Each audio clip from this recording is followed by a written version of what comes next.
Hello and welcome to the Business Octopus, where we talk about all things sales, marketing, and technology. I'm Avon Collis, CRM Marketing Automation Specialist at Relevate and all-around good guy. Today, I am joined with Evelyn Clark from Journey Point, here to talk about why most marketing is broken.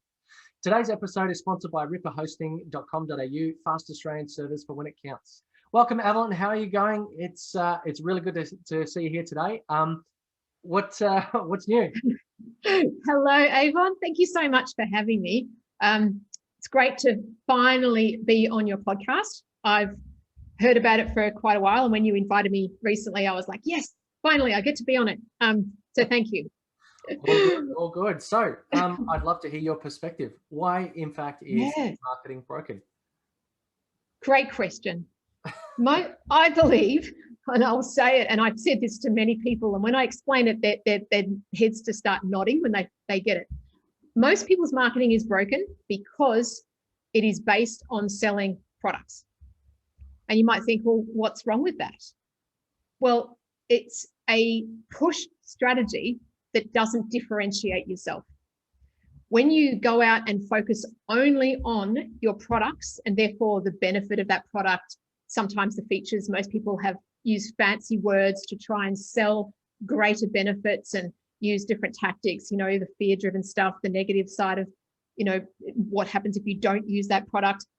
You're still a commodity, right? You're competing based on the commodity, and yet you personally, even if you're an owner of a big company with hundreds or thousands of staff, you're different. Every company is different. And when you go out based on product only, it's a push strategy. You're effectively in a market where you're competing on price. It's very hard to separate the two when you're so close to the problem, isn't it? Yes. And I've been in this industry for 13 years, and it took me a little while, but when the penny dropped, it was just light dawning. And I'll explain it like this.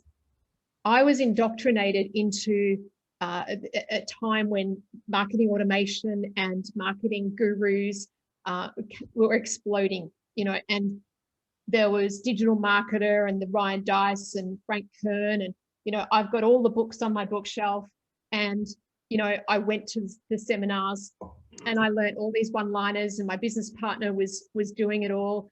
And there's, I got trained in direct response copywriting and the Dan Kennedy stuff. So I've been across it all, and all of it fails to acknowledge the human element, as in us and what differentiates me from you. So let's say someone says, oh, I've got this red pen. And then you've got two red pens. And I'm going to give this as an example. So I could sell this red pen to you, and I've got this red pen. They're exactly the same, right? This red pen, it's $2. But if you buy it in the next 2 minutes, I'll give you 50% off. It's long lasting, the ink's great, doesn't smell, dries instantly, it won't get on your clothes. Right, I've just sold that based on its features, benefits, and I've done a little bit of a, time-based offer there. This pen is $2 as well.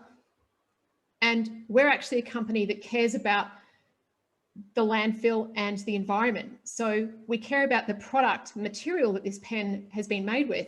So because it's stripping rainforests in South America, we donate 50 cents from the sale of every pen to go back into rebuilding the land. Which pen are you going to buy? Yeah. Right? Well, again, I'd say that comes very much down to your target market as well, and understanding what exactly resonates with them.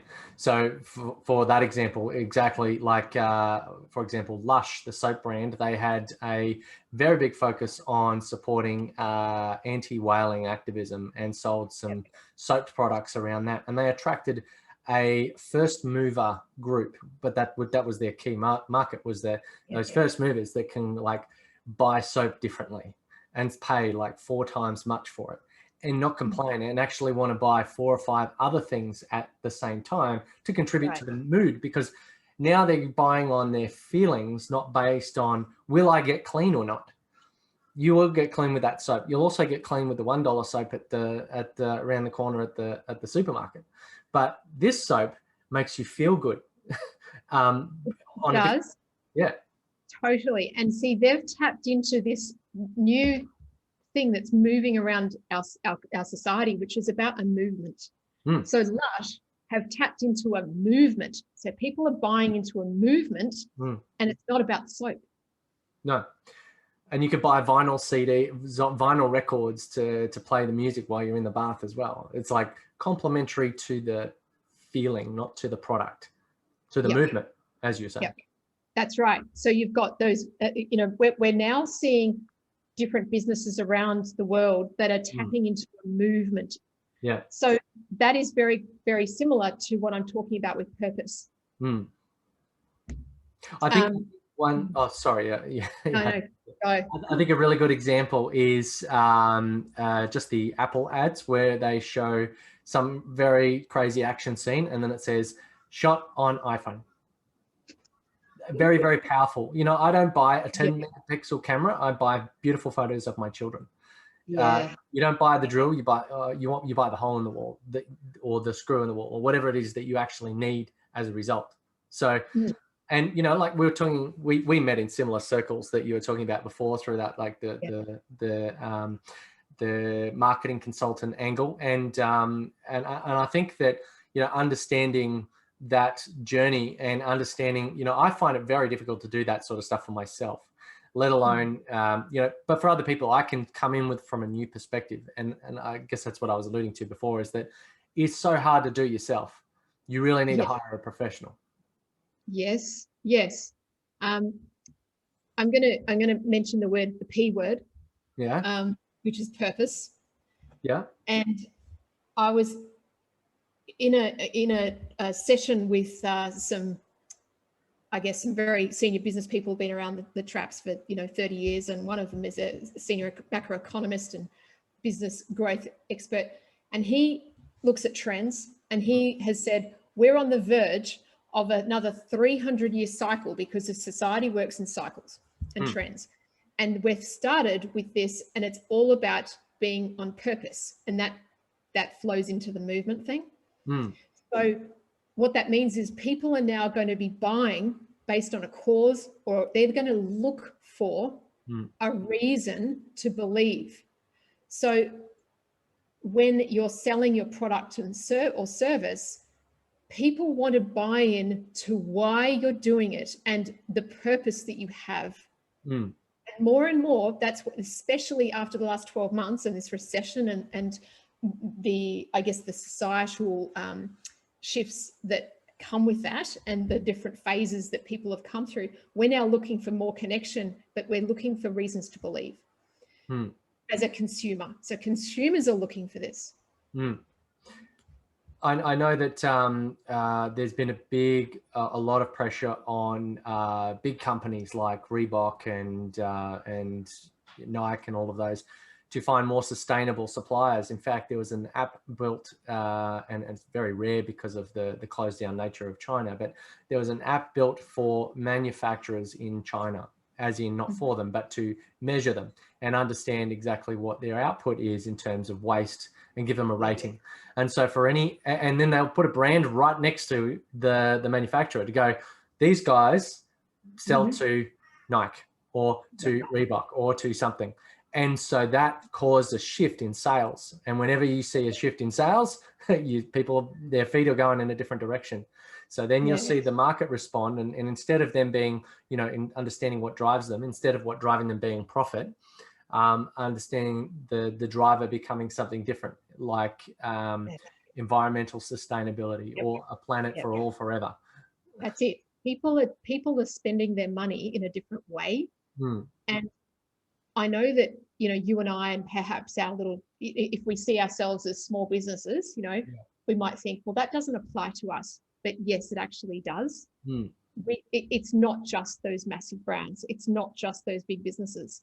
And it's across the board.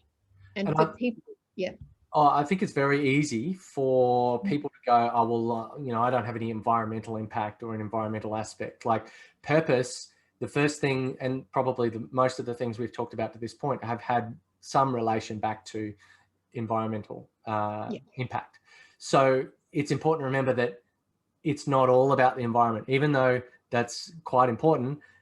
That purpose does align to many, and it is an important one, but you don't have, like, say, for example, if you sell a service and you go, well, it's got nothing to do with environment. Well, there is a purpose behind there lurking that may not be the birds and the trees, but it is equally important to you and to your, I guess, your market. Yeah, that's a really good point. And, you know, the environmental impact purpose is a great example to talk about because it's everywhere and we all live in and around environment. But I've learned that there are different layers that when we think about purpose, and again, this is not a really easy thing to come at like instantly. So for me, even it took days and weeks of just processing this. There are different layers. So we have, if you think about purpose, it's really, what do you want to be known for? What's the impact that you want to make through your business? And that's the question I want to throw to you, Avon, that you can think about yourself. But if the listeners can ask that of themselves and go, what's the impact you want to make? And it absolutely doesn't have to be global, like environmental. It can just be in the industry. It can be in your society, your local community. But understanding what that purpose is, that is the first step to this. I can answer that very easily because I do a lot of thinking on this sort of stuff. For us, basically, like I do, you know, things like the podcast, things like, you know, some of the online courses, the YouTube videos and things that we do is about educating people on digital. So Australia is really far behind the 8 ball. You know, there's big platforms like Salesforce, Microsoft, a couple of others that are making all of these free programs. So Microsoft Learn or Salesforce Trailhead or, you know, there's a number of other ones, but they're the ones that are going to grow and survive because they're teaching digital skills. A lot of the stuff isn't taught in schools. So whilst the, you know, or if it is, it's not keeping up at the rate of change that technology is moving. So for us, it's about empowering people through technology because jobs are going to be at risk. The country's productivity is going to be at risk. And I guess that's a long way of saying it, but that is our purpose. What I would need help with potentially is how to bottle that into a short, succinct sentence. Yeah. That's what I can help you with in another conversation. I'm sure that I love that you've actually thought about this, and that's why I like you, because you're a smart boy. It just in case you didn't know that, I'm just reaffirming. That's really how the world knows it. Go me. That's right. That's right. Yeah, like what you just said about you wanting to empower people through technology, you know, that education, that empowerment, that's really key. And I've got a question. Do you share that purpose with your team? Yeah, we have knowledge transfer sessions every week. We have a database we're trying to build up, which talks about like each platform, what it does. We each make videos, not only for each other. I've got an online course that onboards new team members and sets the expectation. So yeah, we are 100% geared towards helping people help themselves through technology. So you're one of the 1%. When it comes to embedding your purpose in your team, and then how do you embed that or live and breathe it with your customers? Personally, I have a video series or like an online course which I give them, and it's got all these productivity tips and generally like a freebie. You know, for example, did you know that if you're in Google Chrome or most, I guess Chrome is a really easy one. There's lots of shortcuts. If you use the center mouse button, and you can click and open a link in a new window or in a new tab.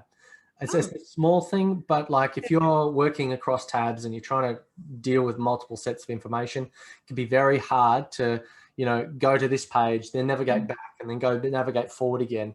Just easy stuck in another tab. And then there's another one called, it sounds horrible, CLUT, C-L-U-T, Cycle Last Used Tab. It's a Chrome extension. And then I've got a keyboard shortcut. So I go Alt-W and I can flick between tabs within half a second.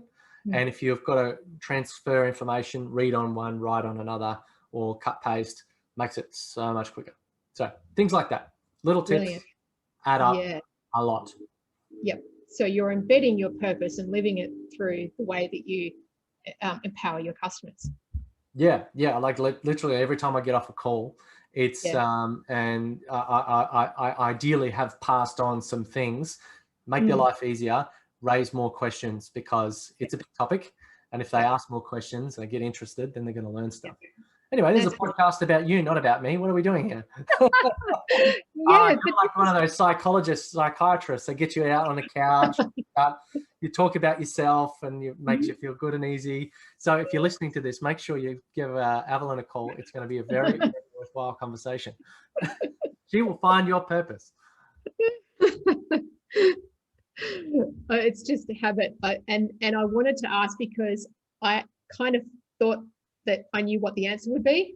And you've just demonstrated that you do. You live your purpose and you breathe it, your staff know it, and that's how you treat your customers. So that is that's the first step. And the second step is in the marketing. So if you were to then go out and market your business, and you don't have to go into that now, but this is just an example. I always say the first step is the purpose. Second is, you embed it into your business and your customer journey. Then the marketing comes from your purpose, through your purpose as well. So that you're not actually just selling digital education. To prove that model, for anyone that's listening, Evelyn and I do also attend another networking group, and I'm sure you've heard about me around the place, even though we knew each other for years beforehand. But I get told on a regular basis, "Oh, you get talked about a lot." And that's the kind of attitude you want to have as a business, that people are talking about you and telling each other about you word of mouth positively. And that's because I just try and go out of my way to help people a little bit every now and then, a little bit here, a little bit there, a little bit somewhere else, adds up. And you build a reputation for it. And that is its marketing in itself. We've not ever spent money on Google ads or Facebook ads to this point. And beautiful. Now we've got a team of 6 and we're actually starting to advertise. We're going to hire a salesperson. So it's growing. And it doesn't need, purpose came first. That's it. And you're the spokesperson, you're the asset and the brand in your everyday life. You go to these events and you meet with people and you speak it, live it, breathe it. That in itself is, like you said, that is the marketing, and you've pulled your market to you. And you spend how much in ads? Zero. I think I lie. I tried $50 once and then did it again. Big spender. Yeah, I know. So you are a prime example of exactly why most people's marketing is broken, because you're not most people. You are the 1%. And without realizing it, you've actually done exactly what I teach my customers to do. And I think that's the key. Like, I think I didn't know how to put it into their purpose comes first words until now, really. So I'm fortunate in that I just made the right decisions along the way, unknowingly, I guess. So for others that are perhaps going out and be like, oh, well, it's got a 10 megapixel camera, or it's got electrolytes. That's not the selling point. The selling point is completely different. It's the purpose, and it doesn't always have to be environmental. So that's exactly right. Yeah. So I think we've covered a fair bit of stuff in this session. Is there anything else that you wanted to leave our listeners with before we close out for the day? No, I think we've covered everything. I guess I really want to enforce that even if you disbelieve what I'm saying, the very first top of this conversation, it was that I believe most people's marketing is broken. And if you were kind of cynical about that line, hopefully by hearing Avon's story, you've actually realized that, he's the walking proof of what I'm saying. And if you think we scripted from all the ums and ahs, if you haven't figured it out already, I literally have 4 dot points on roughly what we're going to talk about, and that is it. So a lot of things we've found out in this conversation are 110% real. So, and that's the way I like it. So let's keep up the good work. Thank you very much for coming along, Evelyn. It's been fantastic to have you. If you want to find out more about Evelyn and journeypoint.com.au, go to her website. There's plenty of information there. Otherwise, you will get a link to the website and to her LinkedIn page in the comments of the episode on Anchor and on YouTube. So thank you very much for listening to the podcast. And if you have any questions or you'd like to be on the show, you can check out relevate.com.au and fill out the contact form. Until next time, take care. You can learn more about implementing scalable systems in your business with our book, The Business Octopus, where you can learn how to give your business a brain and teach it to grow itself. You can get your copy from relevate.com.au/octopus. You can also find answers and ask questions in our online community at support.relevate.com.au.